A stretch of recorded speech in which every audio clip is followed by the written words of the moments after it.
Hey everyone, just completed this puzzle and today I'm gonna Mod Podge it. I've completed some other puzzles before this one, but because of the random cut, it's gonna be harder to break it down into even sections to save it to glue for later. So I'm gonna glue it today and that way I can move on to my next puzzle.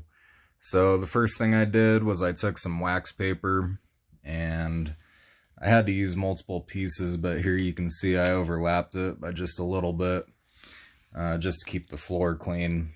And the side that I have facing up is I guess the waxier side. So yeah, let's get to it. Alright, so I guess the first thing you need to do is to clean off the puzzle. So I guess if you have like a paintbrush or something, you can, if there's any kind of dust or anything, you can get it out of the cracks. As I was putting this puzzle together, I was constantly blowing the dust away, so I didn't really have that issue. But so once you get it onto a flat surface, I've got this soda can and I wrapped a paper towel around it just so I could flatten the puzzle. I've already done this, but just to give you an idea, and the reason I wrapped the paper towel around it is just to kind of keep the can from scratching the image on the puzzle. So I've gone over it a few times. I'm just trying to get it as flat as possible. So the things I'm going to be using, I got the Mod Podge matte instead of the gloss. I guess we'll see how that works out. I just didn't want the image to be too shiny when it was done. So I got it at Hobby Lobby, used the 40% off coupon. So I don't know, it was about $5 or so. And then I won't be needing this anymore. So I've got this old Toys R Us credit card. I guess you can get a squeegee. They have like a Mod Podge kit you could get, but this should work good enough. Alright, so I got the Mod Podge open. I guess just bear with me. I've actually never done this before. The last time I did this was with Ravensburger Puzzle Saver, which kind of has like a foam tip. So you kind of just, it's almost like a paint pen. When you push it down onto the puzzle, it lets the glue out and you can just rub it all over the puzzle. But with Mod Podge, you just kind of have to pour it. I'll just do a little bit at first. Then I'm gonna get to the edges. I want to make sure every piece is good and covered, every single crack filled in.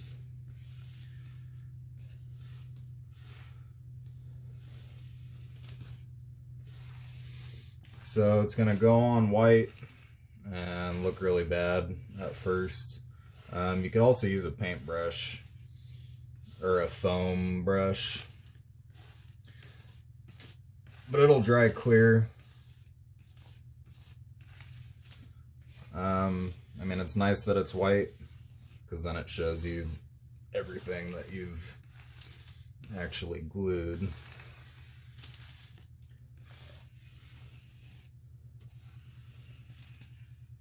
So using the card, it seems to be leaving a line, which should be fine.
So obviously this isn't going to be perfect.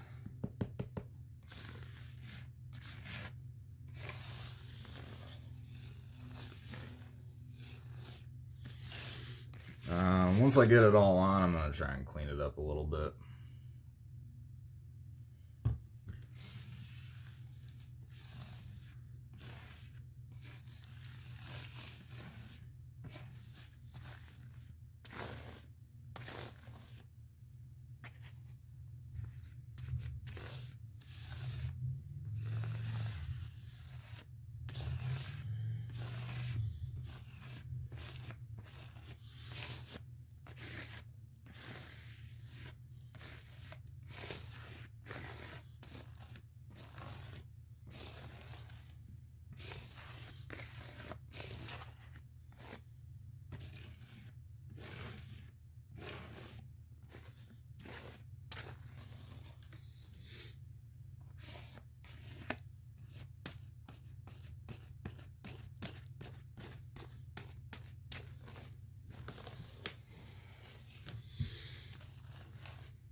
Alright, well, it's not perfect, but I'm gonna let that dry.